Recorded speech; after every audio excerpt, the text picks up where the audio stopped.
When Aria Delacroix disarmed 4 seasoned Marines in under 10 seconds during the final combat demonstration at Fort Meridian, the stunned silence that followed could be heard across the entire training compound. What made this moment even more shocking was that just 8 weeks earlier, those same Marines had been placing bets on how quickly the tiny recruit would wash out of the program. Before we jump back in, tell us where you're tuning in from. And if this story touches you, make sure you're subscribed, because tomorrow, I've saved something extra special for you. Standing barely 5 feet 1 and weighing 108 pounds, Aria looked more like a high school student than someone entering one of the military's most demanding combat training programs.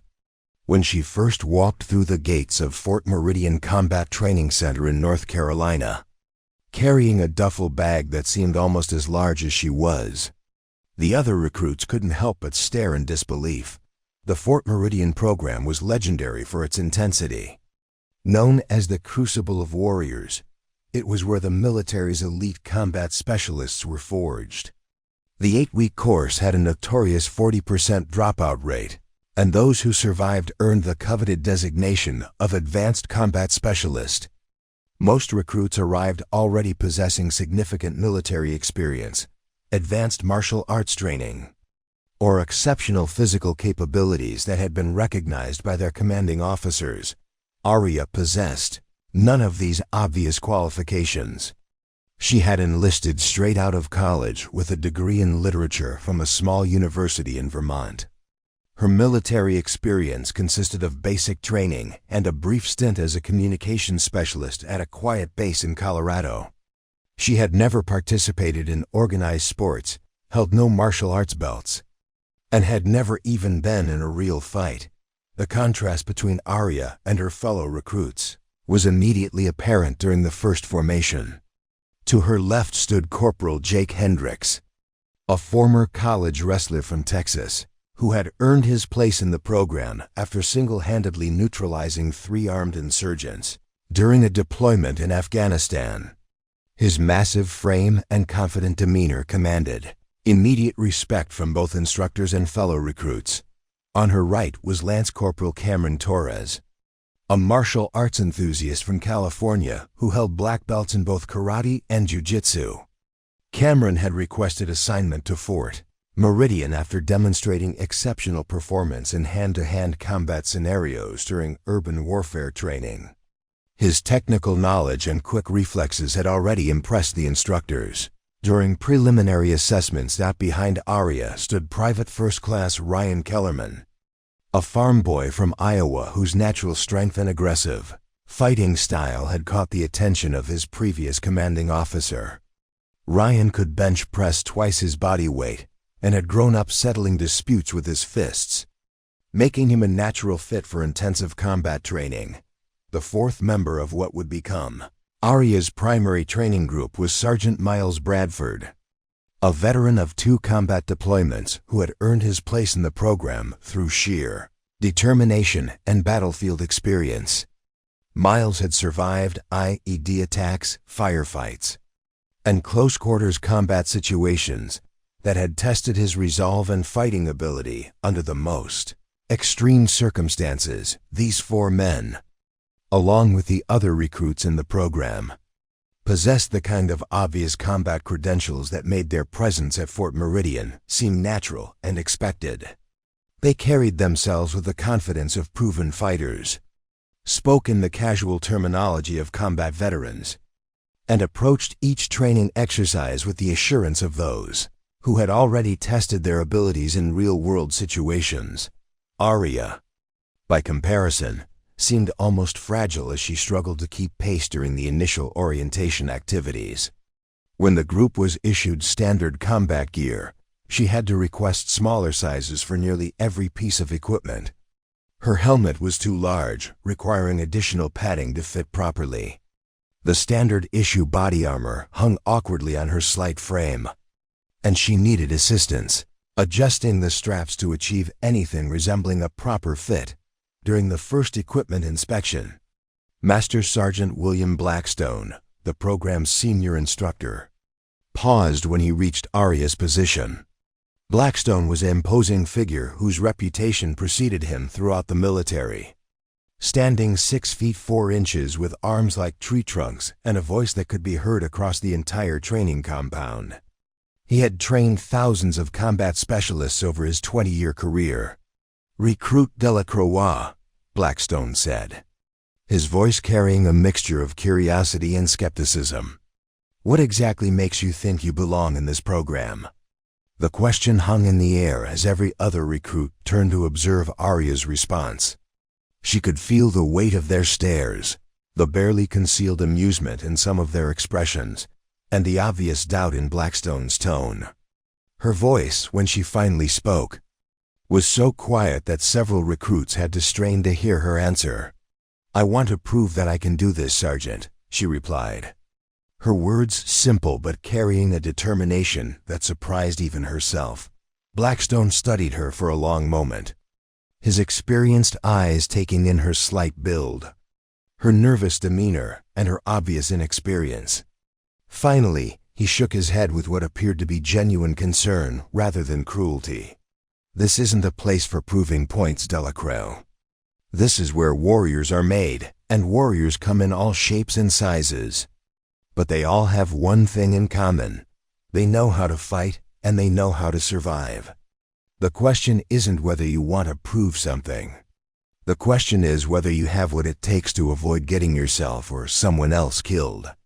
That evening, as the recruits settled into their assigned barracks, the conversations inevitably turned to speculation about who would make it through the program and who would wash out. Aria's name came up repeatedly, usually accompanied by sympathetic comments about how she seemed like a nice person who had simply made a terrible mistake in applying for such an intense program. Jake Hendricks, whose wrestling background had already established him as an informal leader among the recruits, voiced what many others were thinking. "Look, I'm not trying to be cruel, but someone her size is going to get seriously hurt in this program. The combat scenarios are designed to be realistic, and in real combat, size and strength matter a lot." Cameron Torres nodded in agreement, adding his own technical perspective. "The hand-to-hand combat training alone is going to be brutal. She'd be going up against people who outweigh her by 60 or 70 pounds. That's not a fair fight. It's a recipe for injury." Ryan Kellerman, whose direct nature reflected his rural upbringing, was even more blunt in his assessment. "She seems nice enough, but this just isn't the right place for her. Maybe she could transfer to intelligence or logistics or something where her size wouldn't be such a disadvantage." Even Miles Bradford, despite his experience and generally mature perspective, expressed doubts about Aria's prospects. "I've seen what happens when people are thrown into situations they're not prepared for. It doesn't end well for anyone involved. She'd probably be better off finding a different way to serve." As these conversations continued around her, Aria lay quietly in her assigned bunk, staring at the ceiling and fighting back tears of frustration and self-doubt. She had known this would be difficult, but the reality of being surrounded by people who viewed her presence as either a mistake or a liability was more challenging than she had anticipated. Preparing and narrating this story took us a lot of time. So if you are enjoying it, subscribe to our channel. It means a lot to us. Now back to the story. What none of them knew, what none of them could have suspected, was that Aria Delacroix possessed something that couldn't be measured in pounds of muscle or inches of height. Hidden beneath her quiet demeanor and unimpressive physical statistics was a mind that processed combat scenarios differently than anyone around her, and a determination that would soon transform not only her own capabilities but the entire dynamic of their training group. Stage was set for one of the most remarkable transformations in Fort Meridian's history, though no one suspected that the slight young woman who seemed so out of place would soon be teaching seasoned warriors lessons they would never forget. The first week of training at Fort Meridian revealed the true hierarchy that would dominate the next 8 weeks. Jake Hendricks quickly emerged as the unofficial leader among the recruits, his combination of physical prowess, combat experience, and natural charisma making him the go-to person for advice and strategy during training exercises. Jake's background as a college wrestler had given him more than just physical strength. It had taught him how to read opponents, how to use leverage and timing to his advantage, and most importantly, how to maintain composure under pressure. During the initial combat assessments, he dominated every sparring session with a technical proficiency that impressed even the veteran instructors. His takedowns were swift and decisive, his defensive positioning was textbook perfect, and his ability to control larger opponents through superior technique demonstrated exactly the kind of skills the program was designed to develop. Hendrick sets the standard, Master Sergeant Blackstone announced after watching Jake dismantle 3 different opponents in rapid succession. This is what we're looking for, technical precision combined with tactical intelligence. Study his approach, learn from his methods, and maybe some of you will develop into competent fighters. Cameron Torres positioned himself as Jake's natural second in command, his martial arts background providing a perfect complement to Jake's wrestling expertise. Where Jake excelled at takedowns and ground control, Cameron demonstrated devastating striking techniques and fluid, defensive movements that showcased years of dedicated training. His kicks were sharp and precise, his hand combinations flowed with practiced ease, and his footwork allowed him to control distance and timing with professional-level skill. The partnership between Jake and Cameron created a formidable alliance that set the tone for the entire training group. They would spend evenings discussing advanced combat techniques, sharing insights from their respective backgrounds, and developing strategies for the increasingly complex scenarios the instructors threw at them.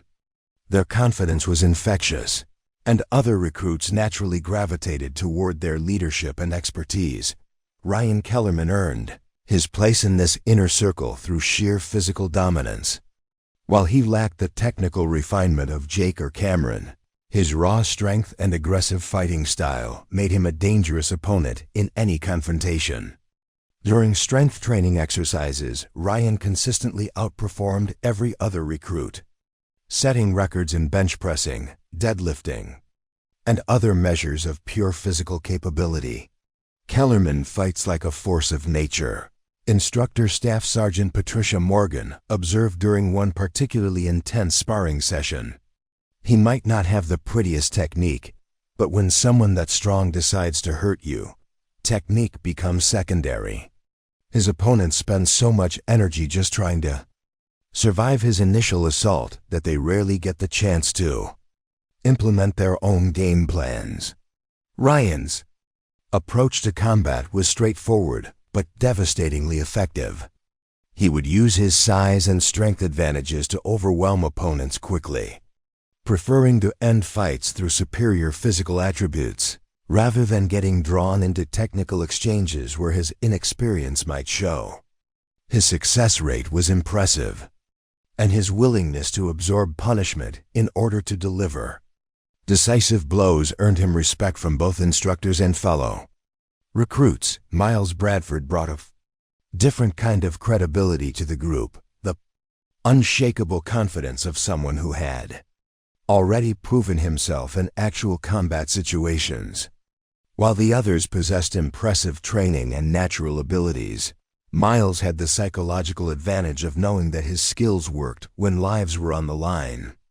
His stories of firefights in Afghanistan and Iraq weren't boastful tales but matter-of-fact accounts of survival and victory under the most extreme circumstances. Bradford understands something the rest of you are still learning, Master Sergeant Blackstone explained during a tactical discussion. Combat isn't just about physical technique or strength. It's about maintaining focus when everything around you is chaos, making good decisions when you're scared and exhausted, and never giving up even when the situation seems hopeless. That kind of mental toughness can't be taught. It has to be earned. Miles' presence elevated the entire group's understanding of what they were training for. While Jake, Cameron, and Ryan were learning to fight in controlled environments with rules and safety protocols, Miles reminded them that real combat was unpredictable, brutal, and unforgiving.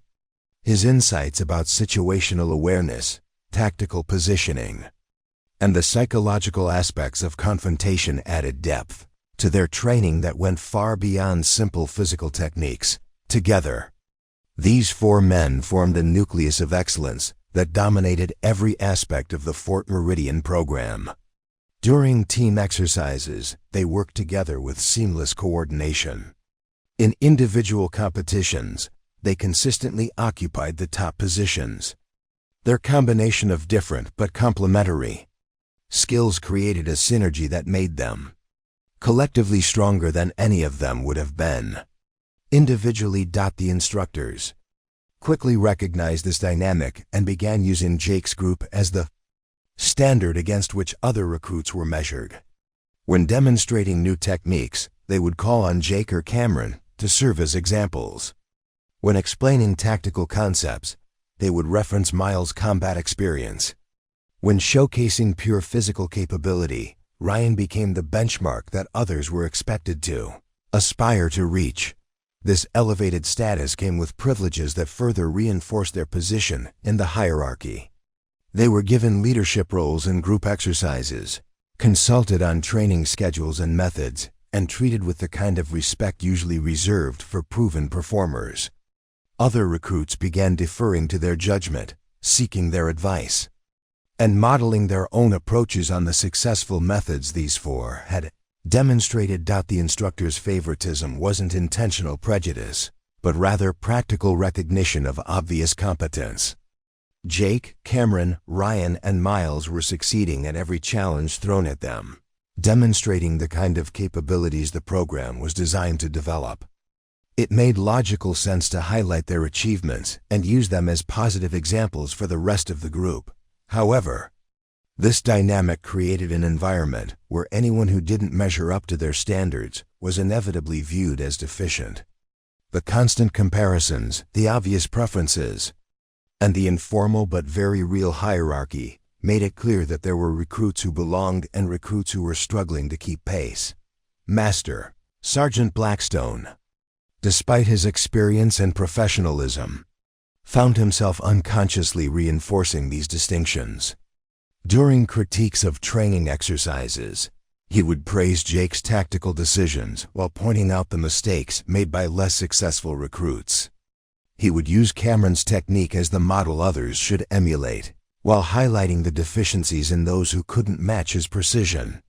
Ryan's strength became the benchmark for acceptable physical performance, making those with lesser capabilities appear inadequate by comparison. The military isn't a democracy, Blackstone would remind the group during particularly challenging training sessions. Success is measured by results, not effort. The Marines who will serve alongside you in combat situations deserve to know that you're capable of keeping them alive. If you can't perform at the level required, you don't belong here. And there's no shame in recognizing that reality. This philosophy, while arguably necessary for an elite combat training program, created an atmosphere where certain recruits were clearly marked as superior, while others were relegated to secondary status. The message was clear: prove yourself worthy of this elite group, or accept that you don't have what it takes to succeed at this level. Staff Sergeant Morgan, though generally more diplomatic than Blackstone, reinforced the same standards through her evaluations and feedback. She would spend extra time coaching Jake and Cameron on advanced techniques while giving more basic, remedial instruction to recruits who were struggling with fundamental concepts. Her attention and energy naturally flowed toward those who showed the greatest promise and responded most effectively to training. Other recruits in the program quickly learned to read these signals and adjust their expectations accordingly. They understood that Jake, Cameron, Ryan, and Miles occupied a different tier of capability and were being prepared for different levels of responsibility.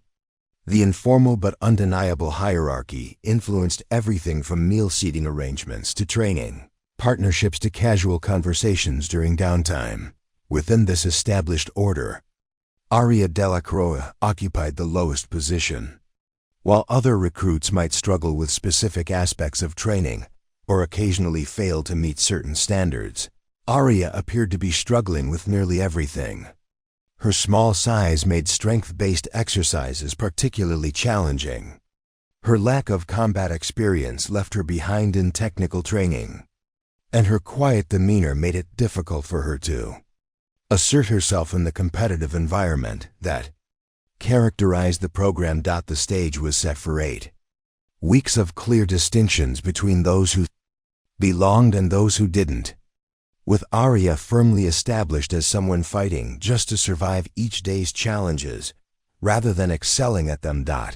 The second week of training brought more specialized combat scenarios, and with them, increasingly obvious evidence of Aria's limitations. During hand-to-hand combat sessions, she was consistently overpowered within seconds by every opponent she faced.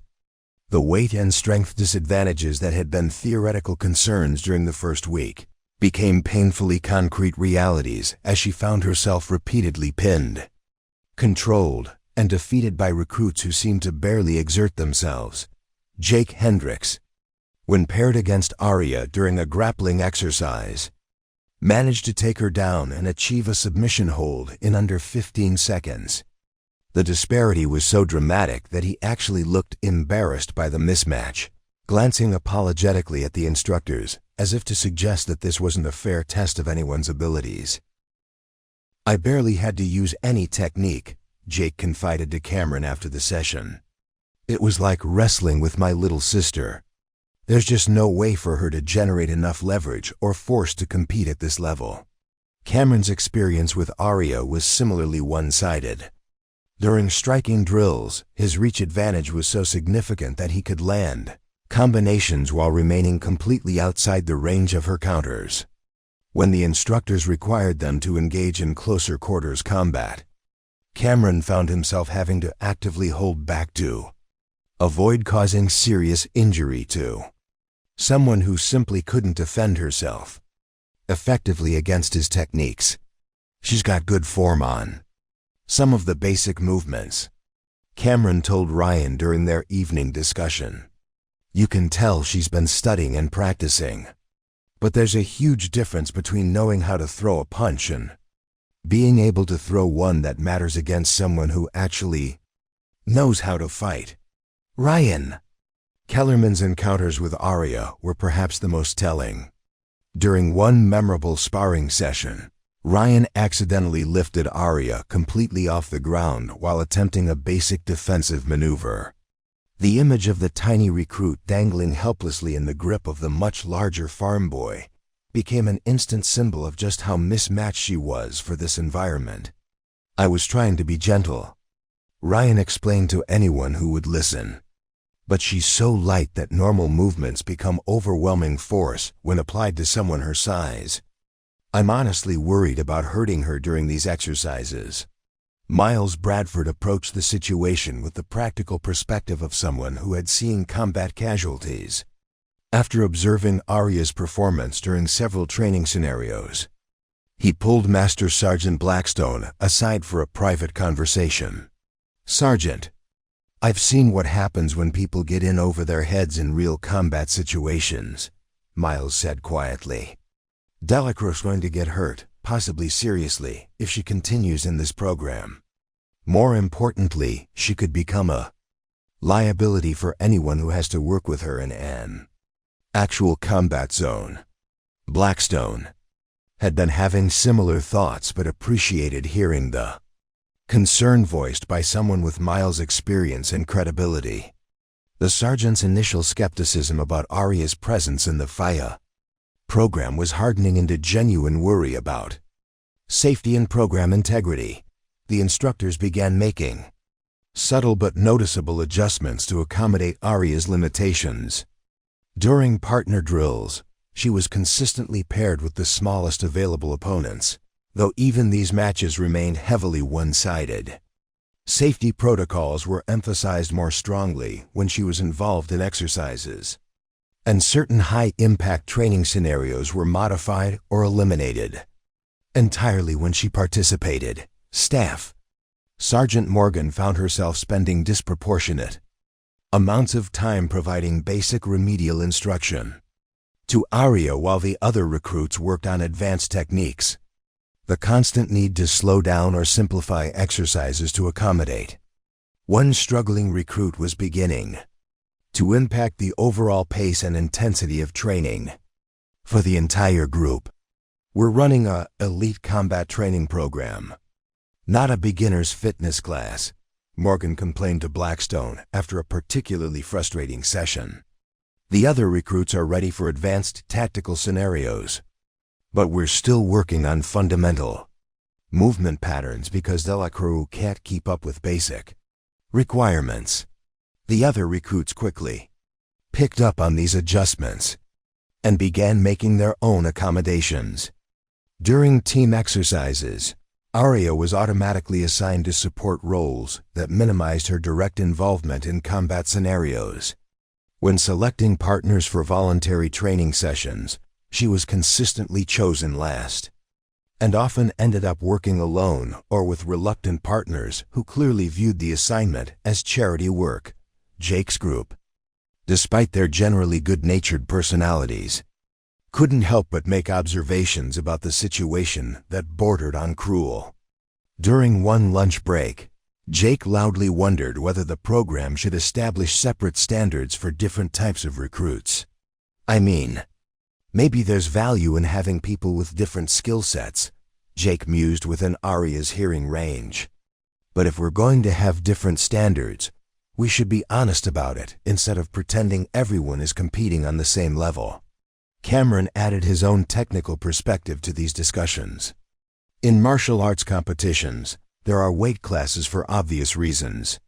A flyweight fighter doesn't compete against a heavyweight because it's not really a contest at that point. Maybe military training should acknowledge the same realities.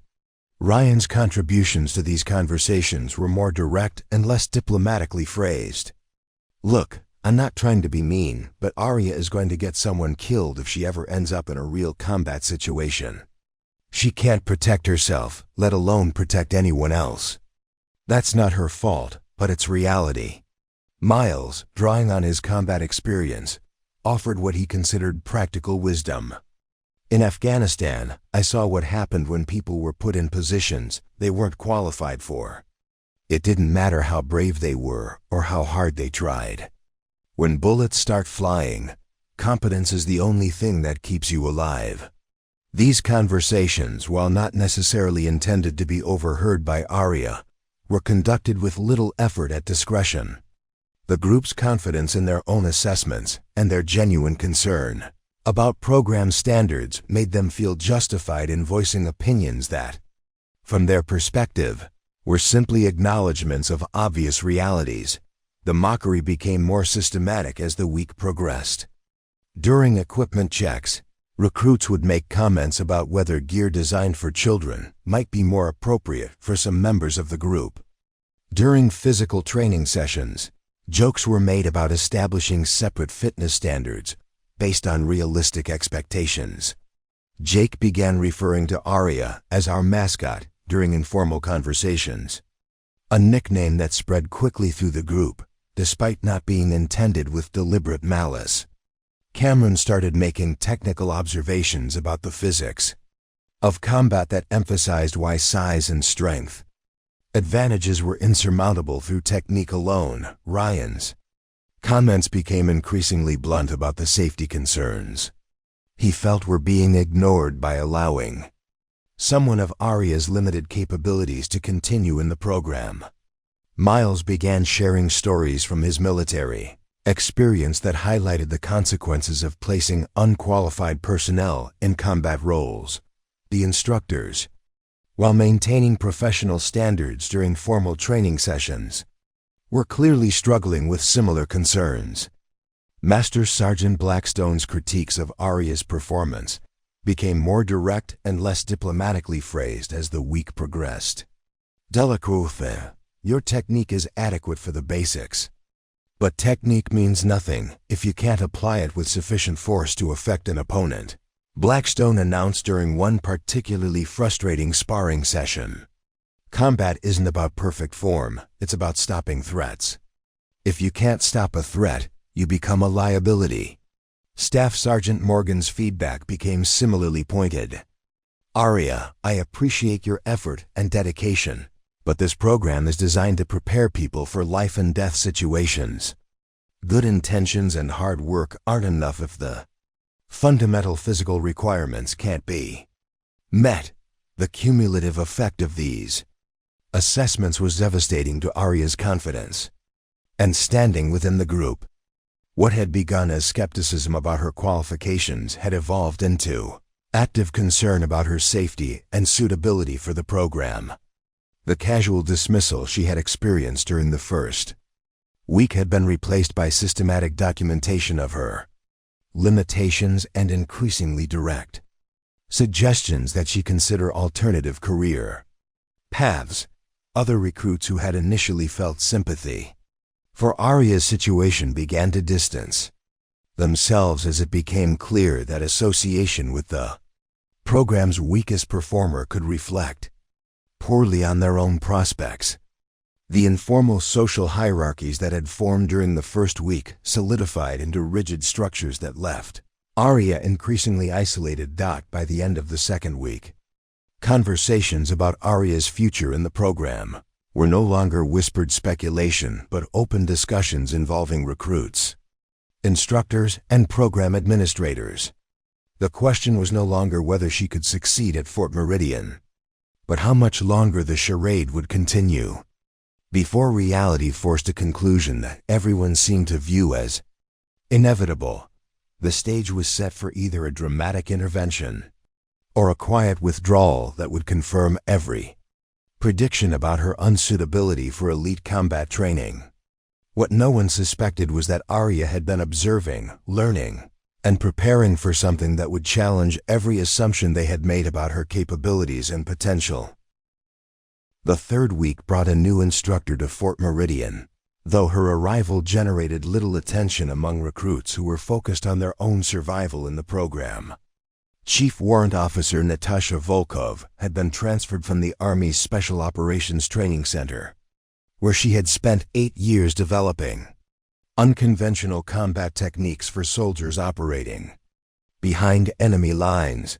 Volkov's appearance was unremarkable in the context of Fort Meridian's intimidating instruction staff. Standing 5 feet 6 inches with a lean build and graying hair pulled back in a regulation bun, she looked more like an administrative officer than someone who had earned legendary status among special operations communities. Her quiet demeanor and soft-spoken manner seemed almost out of place among the aggressive, commanding presence of instructors like Master Sergeant Blackstone. What the recruits didn't know was that Chief Volkov had revolutionized close-quarters combat training for operatives who regularly found themselves outnumbered and outgunned in hostile territory. Her methods emphasized psychological warfare, environmental adaptation, and the systematic exploitation of opponent weaknesses rather than relying on superior firepower or physical dominance. Volkov's first week at Fort Meridian was spent observing training sessions and reviewing recruit files, familiarizing herself with the program's methods and the capabilities of individual trainees. She watched Jake Hendricks dominate grappling sessions with technical precision, observed Cameron Torres demonstrate devastating striking combinations, and noted Ryan Kellerman's overwhelming strength advantages during combat scenarios. But it was Aria Delacroix who caught and held Volkov's attention in ways that surprised even the experienced instructor. While other staff members saw only limitations and failure, Volkov recognized something that her years of training unconventional warriors had taught her to identify: adaptive intelligence and systematic learning under pressure. One particularly brutal sparring session where Aria was quickly overwhelmed by a larger opponent, Volkov noticed details that others missed. While Aria was being defeated, she was also studying her opponent's movements, timing his attacks and testing different defensive responses. Most recruits who were losing fights focused on survival or became emotionally overwhelmed by the experience of failure. Aria remained analytically engaged, treating each defeat as a data collection opportunity. After the session ended, Volkov approached Aria near the equipment storage area where she was organizing gear with a methodical precision that characterized everything she did. The conversation that followed would change the trajectory of both women's time at Fort Meridian. "Recruit Delacroix," Volkov said quietly, her voice carrying none of the commanding authority that defined most instructor interactions. "Walk with me." They moved away from the main training area to a smaller, auxiliary building that housed specialized equipment and provided privacy for sensitive discussions. Volkov's demeanor was professional but not intimidating, creating an atmosphere where honest conversation was possible. "I've been watching your performance during combat training," Volkov began, "and I've noticed something interesting. You're not just losing fights, you're studying them. That's a rare quality, especially under the kind of pressure you've been experiencing." Aria looked surprised that anyone had noticed her analytical approach to the repeated defeats she had been experiencing. "I figured if I was going to get beaten anyway, I might as well try to learn something from it," she replied with characteristic quiet honesty. Volkov nodded approvingly. That mindset is exactly what separates survivors from casualties in real combat situations. The recruits who are dominating these training exercises are relying on advantages they won't always have in the field. Size, strength, and conventional training are valuable assets, but they can become liabilities when facing opponents who think differently. The instructor went on to explain her background in special operations training, describing scenarios where traditional combat approaches had failed against unconventional opponents. She told stories of small unit operations where technological superiority and physical advantages had been neutralized by enemies who understood how to exploit weaknesses in conventional tactics. In Afghanistan, I watched a 120-pound female operative neutralize 3 insurgents who outweighed her by a combined 300 pounds, Volkov shared. She didn't outfight them in any traditional sense. She outhought them, used their expectations against them, and turned their confidence into vulnerability. Aria listened with growing fascination as Volkov described combat philosophies that emphasized mental agility over physical dominance. The instructor explained concepts like psychological misdirection, environmental manipulation, and the strategic use of opponent assumptions to create tactical advantages. Traditional military training focuses on overwhelming force because that's what works in conventional warfare. Volkov continued. But special operations require different skills. When you're outnumbered, outgunned, and operating in hostile territory, survival depends on thinking 3 moves ahead of your opponents. The conversation revealed that Volkov had been specifically assigned to Fort Meridian to develop supplementary training programs for recruits who showed potential for unconventional warfare roles. Her mandate was to identify candidates who possessed the mental flexibility and adaptive intelligence necessary for operations where traditional combat skills might be insufficient. "I'd like to work with you on developing some alternative approaches to the challenges you're facing here," Volkov offered. "The training would be unofficial and supplementary to your regular program requirements. It would also need to remain confidential, as it involves techniques that aren't part of the standard Fort Meridian curriculum." Aria's response was immediate and enthusiastic. After weeks of feeling helpless and inadequate, the possibility of learning skills that might level the playing field was incredibly appealing.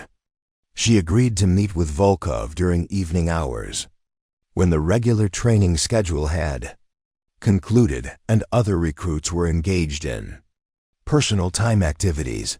Their first private session took place.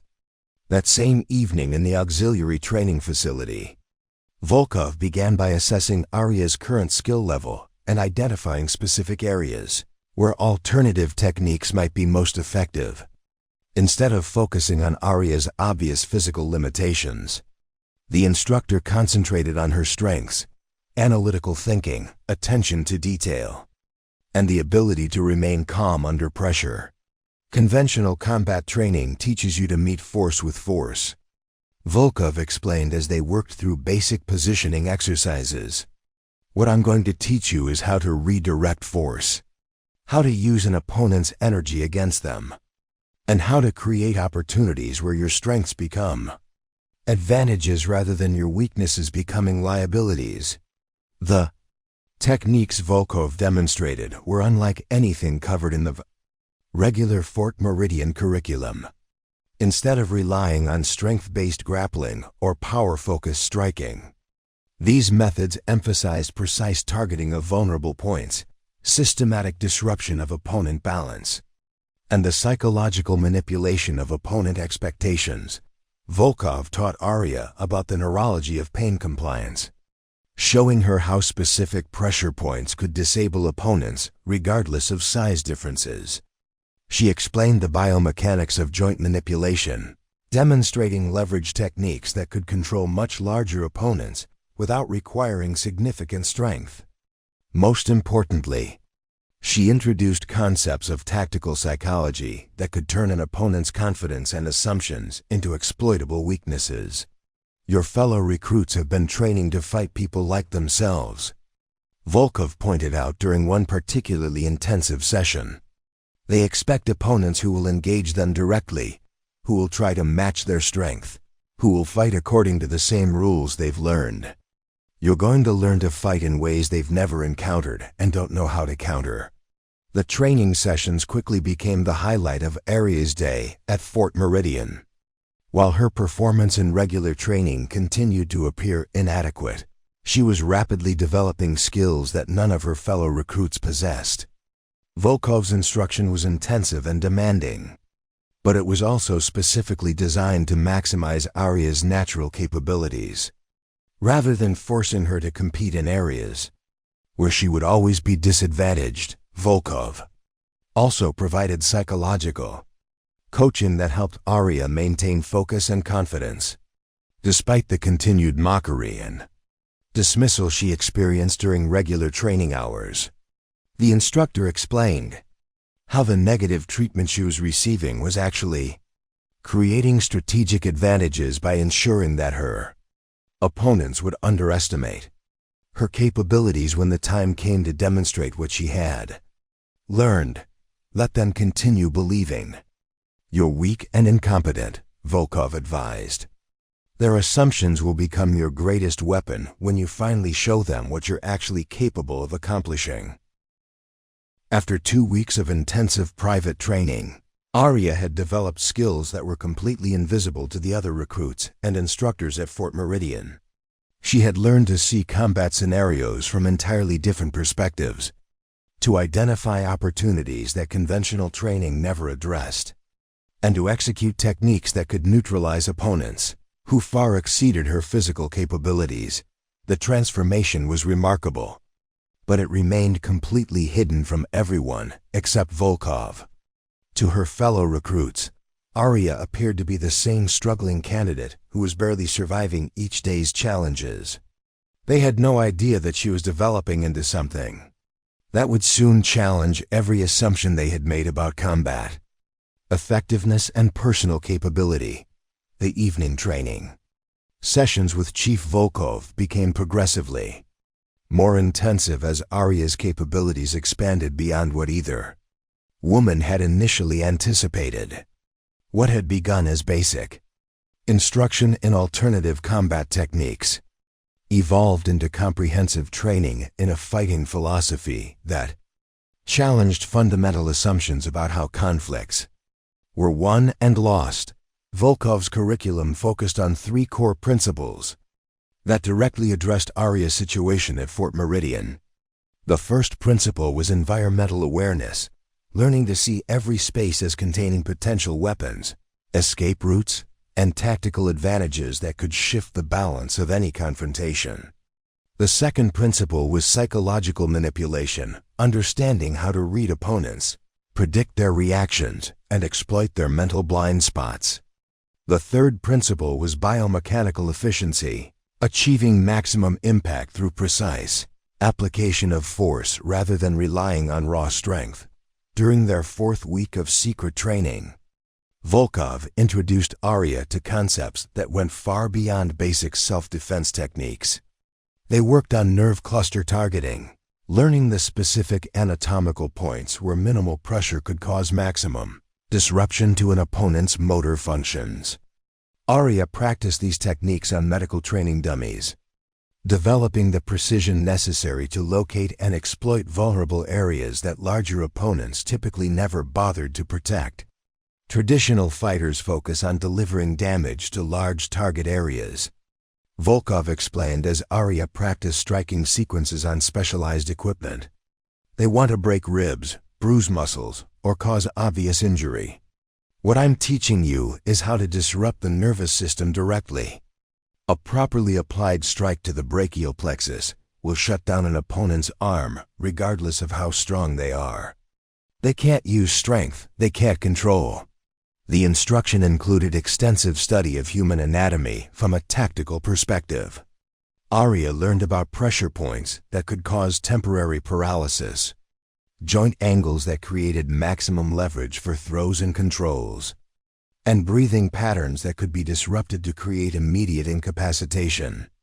This knowledge was supplemented by practical exercises that developed her ability to locate and target these areas quickly and accurately during dynamic combat situations.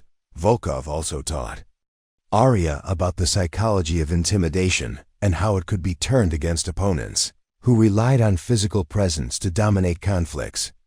They practiced techniques for remaining calm and focused when facing larger, more aggressive opponents, as well as methods for projecting confidence and capability that could create doubt in an attacker's mind.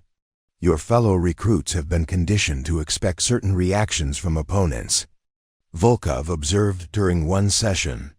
They expect fear, desperation, and predictable defensive responses. When you don't react the way they anticipate, when you remain calm and controlled, it disrupts their mental preparation and creates opportunities for counterattack. The training included scenarios specifically designed to replicate the challenges Aria faced during regular Fort Meridian exercises. Volkov would role-play aggressive opponents, using her own military training to simulate the types of attacks and strategies that Jake, Cameron, Ryan, and Miles typically employed. These practice sessions allowed Aria to develop responses to specific techniques while learning to recognize the subtle tells and patterns that preceded different types of attacks. One particularly memorable session focused on countering wrestling-based takedowns like those Jake Hendricks had used to dominate Aria during sparring exercises. Volkov taught her how to recognize the setup, phases of various takedown attempts and respond with techniques that could redirect the attacker's momentum while simultaneously targeting vulnerable areas that wrestlers typically left exposed during their attacks. Hendricks is technically proficient, but he's been trained in a sport with rules and limitations, Volkov explained as they worked through defensive sequences. He expects opponents to try to counter his takedowns with wrestling techniques. He's never learned to defend against someone who responds to a takedown attempt by attacking his eyes, throat, or other vulnerable areas that are off limits in athletic competition. Similar work was done to develop counters for Cameron's striking techniques, Ryan's strength-based attacks, and Miles' tactical approaches. In each case, Volkov helped Aria understand how conventional training created predictable patterns and blind spots that could be exploited by someone who fought according to different rules and principles. The secret training also included extensive work on deception and misdirection. Aria learned how to appear vulnerable and defensive while actually setting up offensive techniques, how to fake injuries or limitations to create false confidence in opponents, and how to use verbal and nonverbal communication to manipulate an attacker's tactical decisions. Combat is as much about information warfare as physical technique, Volkov emphasized during these psychological training sessions. If you can control what your opponent thinks about your capabilities and intentions, you can manipulate their actions and create opportunities that wouldn't exist in a straightforward fight. By the 6th week of training, Aria had developed skills that were completely outside the experience of her fellow recruits. She could identify and exploit anatomical vulnerabilities that conventional military training never addressed. She could remain calm and analytical during chaotic confrontations that would overwhelm most fighters. Most importantly, she had learned to think tactically about combat in ways that turned traditional advantages into liabilities. The physical transformation was equally remarkable. While Aria remained small and appeared unchanged to casual observation, her movement patterns had become incredibly precise and efficient. Her reaction times had improved dramatically through specific training exercises that developed neuromuscular coordination. Her understanding of leverage and anatomical mechanics allowed her to generate surprising amounts of force when applying techniques to vulnerable target areas. Volkov began incorporating advanced scenarios that tested Aria's ability to apply her new skills under increasing levels of stress and complexity. They practiced multiple opponent situations, confined space combat, and scenarios where Aria had to transition rapidly between different types of techniques depending on how situations developed. Real combat is unpredictable, Volkov reminded her during these advanced training sessions. You might start with one opponent and suddenly face 3. You might begin in open area and find yourself fighting in a narrow corridor. The techniques I'm teaching you need to be adaptable to any situation you might encounter. The instructor also emphasized the importance of maintaining secrecy about Aria's developing capabilities. They discussed strategies for continuing to appear unsuccessful during regular training while actually gathering intelligence about her fellow recruits' techniques and weaknesses. Every time they defeat you in regular training, they're teaching you something about how they fight, Volkov pointed out. They're showing you their preferred techniques, their timing patterns, and their tactical assumptions. This information will be invaluable when you finally demonstrate what you've learned. During their training sessions, Volkov shared stories from her special operations experience that illustrated the principles they were studying. She described missions where small teams had overcome larger forces through superior tactics and unconventional thinking. She told of female operatives who had succeeded in hostile environments by using opponents' gender-based assumptions against them. In Kandahar, I watched a 115-pound operative infiltrate a compound defended by 12 insurgents, Volkov recounted during one session. She didn't fight her way in, she convinced them she was harmless, got close to their leadership, and neutralized their command structure before they realized what was happening. Sometimes the most effective weapon is being underestimated.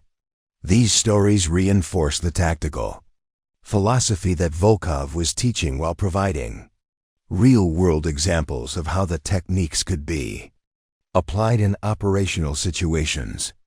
They also helped Aria understand that her current situation at Fort Meridian, while challenging personally, was providing her with unique preparation for scenarios where conventional approaches might fail. As the secret training progressed, Volkov began to recognize that Aria possessed natural aptitudes that made her exceptionally suited for the unconventional warfare techniques they were studying. Her analytical mindset, attention to detail, and ability to remain calm under pressure were exactly the qualities that special operations units valued most in their personnel. You have the potential to become something quite remarkable, Volkov told Aria during one of their final intensive training sessions. The question is whether you're ready to show everyone at Fort Meridian just how wrong they've been about your capabilities. The stage was set for a demonstration that would challenge every assumption about combat effectiveness and reveal the dramatic transformation that had been taking place in secret while everyone focused on Aria's apparent failures during regular training exercises. 7th week at Fort Meridian began with an announcement that sent ripples of excitement and anxiety through the entire recruit population. Master Sergeant Blackstone gathered all remaining trainees in the main assembly hall, his commanding presence filling the space as he prepared to deliver news that would define the final phase of their training experience. "Ladies and gentlemen," Blackstone began, his voice carrying the authority that had shaped countless military careers. "You have reached the culmination of your time at Fort Meridian. What you've learned here has prepared you for the realities of combat, but theory and controlled exercises can only take you so far. It's time to put your skills to the ultimate test." The announcement concerned the final combat assessment, a comprehensive evaluation that had become legendary throughout military training circles. Unlike the regular sparring sessions and controlled exercises that had characterized their previous weeks, this assessment would be conducted before a panel of senior military officials, special operations commanders, and elite unit recruiters who were specifically seeking exceptional talent. Representatives from Delta Force, Marine Recon, Army Rangers, and Naval Special Warfare will be observing your performance, Blackstone continued, his words carrying weight that every recruit immediately understood. "This is your opportunity to demonstrate that you belong among the military's elite combat specialists. For some of you, this assessment will open doors to career opportunities that few soldiers ever experience." The format of the assessment was both simple and terrifying in its implications. Each recruit would face a series of escalating combat scenarios designed to test every skill they had developed during their time at Fort Meridian. The scenarios would begin with basic one-on-one confrontations and progress through increasingly complex situations involving multiple opponents, environmental challenges, and tactical problem-solving under extreme pressure. You will be evaluated not just on your ability to win fights, but on your tactical thinking, adaptability under pressure, and potential for advanced military applications, Staff Sergeant Morgan added, her explanation clarifying the comprehensive nature of the assessment. "The observers are looking for recruits who can think strategically while fighting instinctively, who can adapt to unexpected challenges, and who demonstrate the kind of exceptional capability that special operations units require." The announcement included details that made the stakes even higher. Outstanding performers would receive immediate consideration for assignment to elite units, advanced training opportunities, and accelerated promotion tracks that could transform their military careers. Average performers would complete the program with standard advanced combat specialist certification, while those who failed to meet minimum standards would be reassigned to conventional military roles. Jake Hendricks felt a surge of confident anticipation as he absorbed the announcement. His performance throughout the program had been consistently exceptional, and he viewed the final combat assessment as an opportunity to showcase skills that had been developing steadily since his arrival at Fort Meridian. The prospect of Delta Force recruitment was particularly appealing, representing the pinnacle of military combat training and operational deployment. "This is exactly what I've been preparing for," Jake confided to his usual group during lunch following the announcement. 8 weeks of training, and now we get to show what we can really do in front of people who matter. I've been hoping for a chance like this since I enlisted." Cameron Torres shared Jake's enthusiasm, though his focus was on the tactical complexity promised by the assessment format. His martial arts background had given him confidence in one-on-one confrontations, but the prospect of multiple opponent scenarios and environmental challenges appealed to his competitive nature and technical mindset. "The really interesting part will be the advanced scenarios," Cameron observed during their discussion. "Anyone can win a basic sparring match, But the complex situations will separate the truly exceptional performers from everyone else. That's where technical knowledge and strategic thinking become crucial. Ryan Kellerman approached the announcement with characteristic directness, viewing it as validation of the physical training and aggressive mentality that had served him well throughout the program. His size and strength advantages had been decisive factors in virtually every combat scenario he had encountered, and he anticipated similar success during the final assessment. "I've been dominating every fight they've put me in," Ryan stated with typical bluntness. The assessment might be more formal, but combat is combat. Size and strength matter just as much in front of observers as they do in training exercises. "I'm ready to show them what real fighting capability looks like." Miles Bradford brought a different perspective to the group's discussion, drawing on his combat experience to understand the implications of being evaluated by special operations personnel. He recognized that the observers would be looking for qualities that went beyond basic fighting ability, focusing on the kind of tactical intelligence and psychological resilience that separated elite operators from conventional soldiers. "This is about more than just winning fights," Miles explained to anyone who would listen. "Special operations units need people who can think clearly under pressure, adapt to changing situations, and maintain effectiveness even when everything goes wrong. They'll be watching how we handle stress, how we solve problems, and how we react when our initial plans don't work." The announcement also revealed the schedule for the assessment, which would take place over 3 days during the final week of the program. The first day would feature individual combat scenarios, with each recruit facing a series of increasingly challenging opponents and situations. The second day would involve team-based exercises that tested leadership abilities and collaborative tactical thinking. The third day would culminate in comprehensive scenarios that combined individual combat skills with strategic problem-solving and psychological evaluation. Master Sergeant Blackstone emphasized that the assessment would be conducted with full contact and minimal safety restrictions, replicating the realities of actual combat situations as closely as possible within a training environment. Medical personnel would be standing by, but recruits would be expected to continue fighting through minor injuries and maintain effectiveness despite fatigue, stress, and physical discomfort. "This is not a game," Blackstone warned during his concluding remarks. "The assessment scenarios are designed to push you beyond your comfort zones and test your absolute limits. Some of you will discover capabilities you didn't know you possessed. Others will find that their limitations are more significant than they realized. Either way, you'll leave here with a clear understanding of your actual potential for elite military service." Staff Sergeant Morgan added practical details about preparation and expectations for the assessment. Recruits would have 1 week to finalize their training, review techniques, and mentally prepare for the evaluation.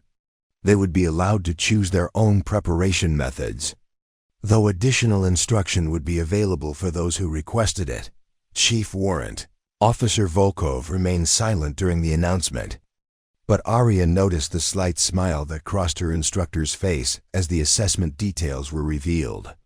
During their evening training session that night, Volkov's satisfaction with the announcement became clear. "This is exactly the opportunity we've been preparing for," Volkov told Aria during their private meeting.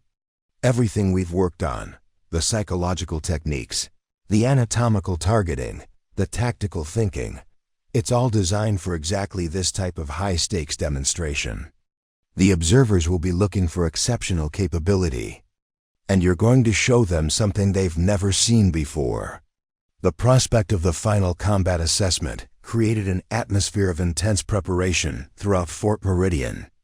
Recruits who had been confident in their abilities began second-guessing their readiness, while those who had struggled during regular training felt the weight of knowing that their military futures would be determined by their performance during 3 crucial days.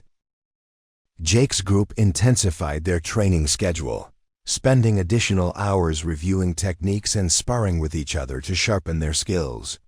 They approached the assessment with the confidence of proven performers, but also with the recognition that this evaluation would determine whether their success during training translated into elite military opportunities. Other recruits throughout the program responded with varying levels of anxiety and determination.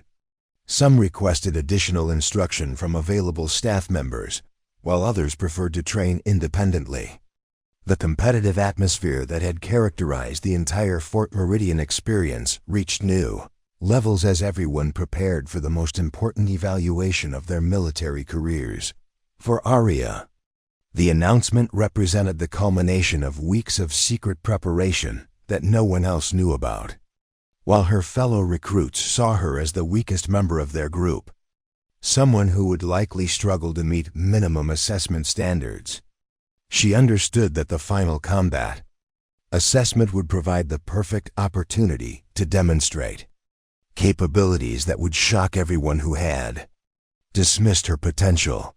The stage was set for 3 days that would challenge every assumption about combat effectiveness and reveal the dramatic transformation that had been taking place in secret while everyone focused on conventional measures of fighting ability. The first day of the final combat assessment began at 0600 hours with an atmosphere of tension that permeated every corner of Fort Meridian. The main training facility had been transformed into a formal evaluation arena, complete with elevated observation platforms where the Special Operations representative sat with clipboards, recording devices, and the kind of intense focus that made even experienced instructors nervous. Colonel Harrison Webb from Delta Force occupied the center position among the observers, his presence commanding immediate respect from everyone in the facility. To his left sat Commander Sarah Martinez from Naval Special Warfare, whose reputation for identifying exceptional talent had become legendary throughout the military community. On his right, Lieutenant Colonel David Chun from Army Rangers reviewed preliminary files on each recruit while maintaining careful observation of the pre-assessment preparations. The evaluation format had been designed to systematically test every aspect of combat capability that Special Operations units valued. Each recruit would face 3 individual scenarios of increasing difficulty, with performance in earlier rounds determining the complexity of subsequent challenges. The scenarios ranged from basic one-on-one confrontations to complex multi-opponent situations involving environmental obstacles and tactical problem-solving requirements. Jake Hendricks was selected to demonstrate first, a choice that reflected both his consistently superior performance during training and the instructor's confidence in his ability to set a high standard for the evaluation process. His initial opponent was Staff Sergeant Thompson, a combat veteran, specifically brought in to provide realistic resistance during the assessment scenarios. Jake's performance was everything the observers had expected based on his training record. He approached the confrontation with tactical intelligence, using his wrestling background to control distance and timing while systematically wearing down his opponent's defenses. His takedown technique was technically flawless, his ground control was dominant, and his submission hold was applied with the kind of precision that demonstrated genuine mastery of combat fundamentals. Excellent technical execution, Colonel Webb noted as he recorded his observations. Hendricks demonstrates the kind of tactical thinking and physical capability that translates directly to operational effectiveness. His approach shows maturity and strategic understanding beyond his experience level. Cameron Torres followed with a demonstration that showcased the striking techniques and defensive mobility that had characterized his training performance. His opponent, Sergeant First Class Rivera, was specifically chosen for his aggressive fighting style and superior reach advantages. creating a scenario that tested Cameron's ability to overcome physical disadvantages through technical superiority. Cameron's response was a masterclass in martial arts application under pressure. He used footwork and timing to negate his opponent's reach advantage while systematically targeting vulnerable areas with precise strikes.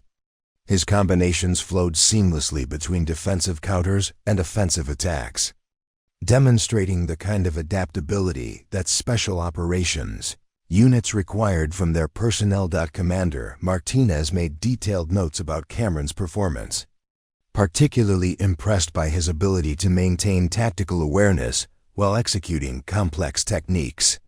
Torres shows exceptional understanding of combat dynamics, she observed to her fellow evaluators. His ability to read opponent movements and respond with appropriate counters suggests strong potential for advanced tactical training.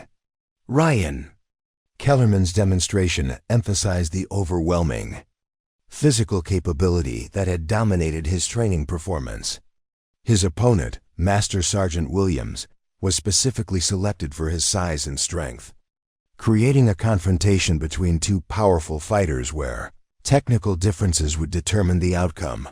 Ryan's approach was characteristically direct and aggressive. He used his natural strength advantages to control the pace and positioning of the fight, while systematically breaking down his opponent's defenses through sustained pressure.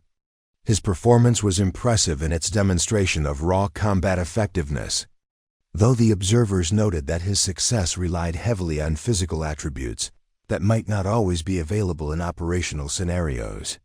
Kellerman represents classic combat effectiveness. Lieutenant Colonel Chun recorded in his evaluation notes, "His physical capabilities are undeniable, and his aggressive mentality could be valuable in certain operational contexts. However, his approach might benefit from additional tactical sophistication." Miles Bradford's evaluation showcased the practical combat experience that set him apart from recruits who had only training backgrounds. His opponent, Chief Warrant Officer Davis, was a veteran of multiple combat deployments who provided the kind of realistic resistance that tested operational readiness rather than just technical ability. Miles approached the confrontation with the calm confidence of someone who had faced life-and-death situations multiple times. His techniques were less polished than some of his fellow recruits, but his tactical decision-making and psychological composure demonstrated the kind of battlefield effectiveness that couldn't be taught in training environments. Bradford's performance reflects genuine combat maturity, Colonel Webb noted with approval. His techniques might not be textbook perfect, but his tactical thinking and psychological resilience show exactly the kind of operational readiness we're looking for in special operations. Candidates. The morning session continued with evaluations of other recruits, each demonstrating varying levels of capability and potential. The observers maintained detailed records of technical proficiency, tactical thinking, physical attributes, and psychological characteristics that would influence assignment decisions and career opportunities. When Aria's name was called for her first evaluation, the atmosphere in the facility shifted noticeably. The observers had reviewed her training records and were aware that her performance had been consistently below program standards. Several exchange glances that suggested they viewed her participation as a formality rather than a genuine evaluation of special operations potential. Master Sergeant Blackstone approached the microphone to provide context for the observers. Recruit Delacroix has struggled throughout the program with the physical demands of combat training, he announced, his tone professional but clearly indicating low expectations. Her evaluation will focus on basic competency rather than advanced capability assessment. Aria's designated opponent was Corporal Jackson, a smaller and less experienced fighter, specifically chosen to provide what the instructors considered a fair matchup given her apparent limitations. Even this accommodation seemed generous to observers, who had watched her training performance and questioned whether she belonged in an elite combat program. As Aria walked to the center of the evaluation area, she could feel the weight of skeptical stares from the observation platform. The special operations representatives were clearly viewing her participation as an administrative requirement rather than a meaningful assessment of potential. Some were already focusing their attention on paperwork rather than watching what they assumed would be a predictable and brief demonstration. Chief Warrant Officer Volkov sat in the instructor section, maintaining the same neutral expression she had shown throughout the assessment process. However, those who knew her well might have noticed the slight tension in her posture that suggested heightened attention rather than casual observation. Aria faced Corporal Jackson with the same quiet demeanor that had characterized her training performance, showing none of the obvious nervousness or aggressive posturing that typically preceded combat demonstrations.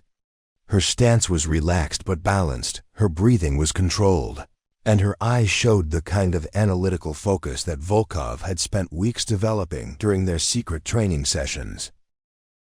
The referee explained the standard rules and safety protocols, though his tone suggested he expected the confrontation to end quickly with Aria's inevitable defeat. Corporal Jackson nodded confidently, positioning himself for what he anticipated would be a straightforward demonstration of basic techniques against minimal resistance. "Begin," the referee announced, stepping back to provide clear observation angles for the evaluators. Corporal Jackson moved forward with the confident aggression of someone who expected easy victory. His approach was conventional and predictable, relying on the size and strength advantages that had served him well against typical opponents. He reached for Aria with the same grabbing technique that larger fighters had used to dominate her during training exercises. Aria was no longer the same fighter who had been easily overwhelmed. During the early weeks at Fort Meridian, as Jackson committed to his attack, she responded with movements that nobody in the facility had ever seen her demonstrate before, using techniques that Volkov had taught her specifically for countering larger opponents. Aria redirected Jackson's momentum while simultaneously targeting nerve clusters that conventional training never addressed. Her response was so precise and unexpected that Jackson found himself completely off balance and vulnerable before he realized that his assumptions about this confrontation had been fundamentally wrong. The facility fell silent as observers tried to process what was happening in front of them. Aria's techniques were unlike anything in the standard Fort Meridian curriculum, demonstrating knowledge and capability that seemed impossible given her training record and previous performance. Within seconds, Corporal Jackson was on the ground, controlled by pressure point techniques that neutralized his size and strength advantages, while causing sufficient discomfort to ensure compliance. His confident expression had been replaced by shock and confusion, as he realized that he had been completely outmatched by someone everyone had dismissed as the program's weakest participant. Colonel Webb leaned forward in his observation chair, his attention now completely focused on what was unfolding below. Commander Martinez stopped reviewing paperwork and began taking detailed notes about techniques she had never encountered in standard military training. Lieutenant Colonel Chun reached for his recording device, recognizing that he was witnessing something that would require careful analysis and documentation. The evaluation that everyone had expected to be a brief formality had become the most compelling demonstration of the entire assessment process, and it was only the beginning of revelations that would challenge every assumption about combat effectiveness and individual potential. The silence that followed Aria's initial demonstration was broken by Colonel Webb's measured voice cutting through the stunned atmosphere. "Referee, reset the scenario. I want to see that again with a different opponent." His tone carried the authority of someone who had witnessed enough combat to recognize when something extraordinary was occurring. Master Sergeant Blackstone, still processing what he had just observed, called for Sergeant First Class Morrison to replace Corporal Jackson. Morrison was significantly larger and more experienced than Jackson, with a reputation for aggressive fighting techniques that had made him a formidable training partner throughout the program. The substitution was clearly intended to provide a more realistic test of whether Aria's initial performance had been a fluke or genuine demonstration of capability. As Morrison entered the evaluation area, conversations buzzed among the observers. Commander Martinez leaned toward her colleagues, her voice carrying professional curiosity rather than casual interest. "Those techniques aren't in any manual I've seen. The targeting was too precise to be accidental, and the biomechanical understanding required to execute those moves suggests extensive specialized training." Morrison approached the confrontation with the confidence of someone who had dominated countless sparring sessions. His size advantage over Aria was even more pronounced than Jackson's had been, and his experience with unconventional opponents made him less likely to be caught off guard by unexpected techniques. He moved with controlled aggression, testing Aria's responses while maintaining defensive positioning that protected against the kind of attacks that had neutralized his predecessor. Aria's response demonstrated that her first victory had not been accidental. She engaged Morrison with techniques that systematically neutralized his advantages, while exploiting vulnerabilities that conventional training never addressed. Her movement patterns were fluid and precise, showing muscle memory that could only have developed through extensive practice. More importantly, her tactical decision-making adapted continuously to Morrison's defensive adjustments, demonstrating real-time analytical capability under pressure. The confrontation lasted longer than her first demonstration, but the outcome was even more impressive. Morrison found himself controlled and immobilized by techniques that targeted nerve clusters and joint angles with surgical precision. His size and strength became irrelevant when his nervous system was systematically disrupted by pressure point applications that required minimal force but produced maximum effect. Lieutenant Colonel Chun stood from his observation chair, recognizing that he was witnessing combat applications that could revolutionize military training approaches. Where did she learn those techniques? That's not improvisation. That's advanced specialized instruction that goes far beyond anything in our standard curricula. Before the evaluation staff could respond to Chun's question, Colonel Webb made a decision that surprised everyone in the facility. "Delacroix, you'll proceed directly to the advanced scenarios. I want to see how you perform against multiple opponents simultaneously." The advanced scenario involved 3 opponents working in coordination, a challenge that even the program's strongest recruits approached with considerable respect. Jake Hendricks had barely managed to survive a similar test. Cameron Torres had been overwhelmed within minutes, and Ryan Kellerman had required medical attention after attempting to fight all 3 opponents simultaneously using brute force. Aria's 3 opponents were Staff Sergeant Patterson, Corporal Rodriguez, and Sergeant Williams, all experienced fighters who had been specifically trained to work together in overwhelming less capable opponents.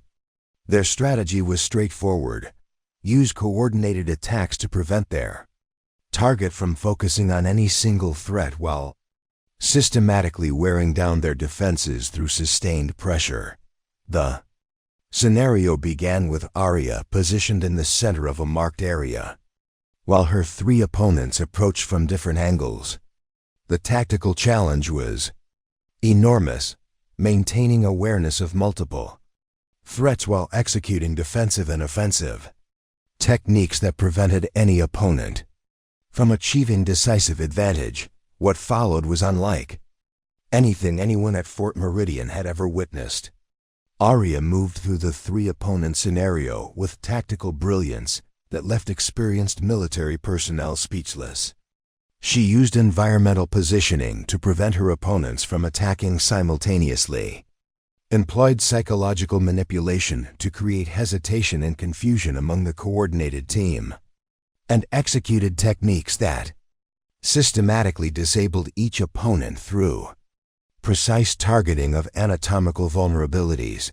The most remarkable aspect of her performance was the analytical composure she maintained throughout the confrontation. While facing overwhelming odds that would have caused most fighters to panic or rely on desperate survival instincts, Aria remained calm and strategic, treating the complex scenario as a tactical problem to be solved rather than a desperate fight to be survived. Within 6 minutes, all 3 opponents were neutralized. Patterson was controlled through a nerve pinch that prevented him from maintaining grip strength. Rodriguez had been temporarily incapacitated through a technique that disrupted his balance and coordination.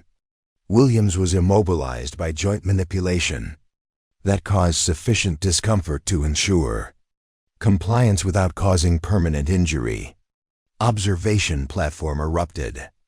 In hushed conversations as military leaders tried to process the implications of what they had witnessed, Colonel Webb was already making phone calls to Special Operations Headquarters, describing techniques and capabilities that challenged fundamental assumptions about combat training and personnel evaluation. Commander Martinez approached Master Sergeant Blackstone with questions that reflected her growing understanding of the situation. "Sergeant, I need to know who provided Delacroix with this level of specialized instruction. These aren't techniques that someone develops independently, and they're certainly not part of your standard curriculum."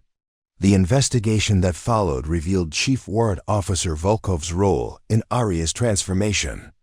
When questioned about her unofficial training program, Volkov's response was straightforward and professional.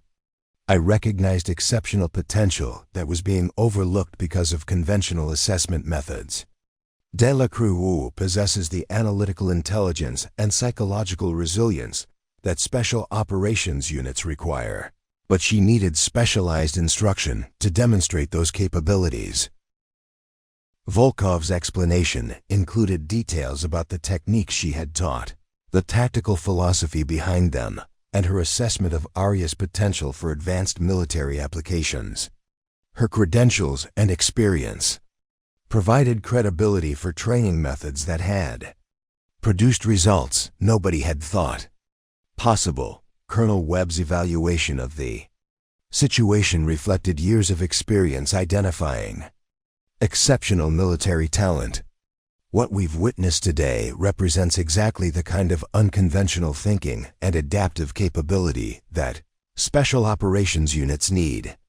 Delacroix has demonstrated not just physical technique, but strategic intelligence and psychological composure under extreme pressure." The other recruits, who had spent weeks dismissing Aria as the program's weakest participant, were forced to confront the complete inadequacy of their assessments. Jake Hendricks, who had been confident about his own special operations prospects, found himself reconsidering everything he thought he understood about combat effectiveness and military potential. "I don't understand how this is possible," Jake admitted to his usual group during the break between evaluation sessions. "We've been training alongside her for 8 weeks, and there was no indication that she possessed these capabilities. How do you hide that level of skill?" Cameron Torres was equally bewildered by the revelation. "Those techniques require years of specialized training to master. The precision and timing she demonstrated aren't things you can develop quickly, even with exceptional instruction. She must have had extensive background that none of us knew about." Ryan Kellerman's response reflected his struggle to reconcile Aria's demonstrated capabilities with his assumptions about the relationship between physical attributes and combat effectiveness. Size and strength are supposed to matter. That's been proven over and over throughout history. How does someone her size neutralize opponents who should be able to overpower her easily? Miles Bradford, with his combat experience, provided the most insightful analysis of what they had witnessed. She's not fighting the same type of combat we've been trained for. We've learned to engage opponents directly, to match strength with strength and technique with technique. She's fighting an entirely different type of war, one where psychology and precision matter more than physical attributes. The implications of Aria's performance extended far beyond her individual evaluation. Military leaders present for the assessment began discussing how her techniques could be incorporated into special operations training programs, how her analytical approach could be taught to other candidates, and how conventional assumptions about combat effectiveness might need to be reconsidered. Staff Sergeant Morgan, who had spent weeks providing remedial instruction to what she thought was a struggling recruit, found herself requesting copies of Volkov's training materials and methodology. If we can replicate these results with other candidates who show similar analytical potential, we could revolutionize how we approach military combat training. As the first day of assessment concluded, Aria Delacroix had transformed from the recruit nobody believed in to the candidate every special operations unit wanted to recruit. Her journey from mockery to recognition was complete, but more importantly, she had proven that exceptional capability could exist in forms that conventional evaluation methods might never recognize. The young woman who had arrived at Fort Meridian carrying a duffel bag almost as large as herself was leaving as someone who had redefined what military excellence could look like, challenging every assumption about the relationship between physical attributes and combat effectiveness, while opening new possibilities for unconventional warfare training and application. Up next, you've got 2 more standout stories right on your screen. If this one hit the mark, you won't want to pass these up. Just click and check them out.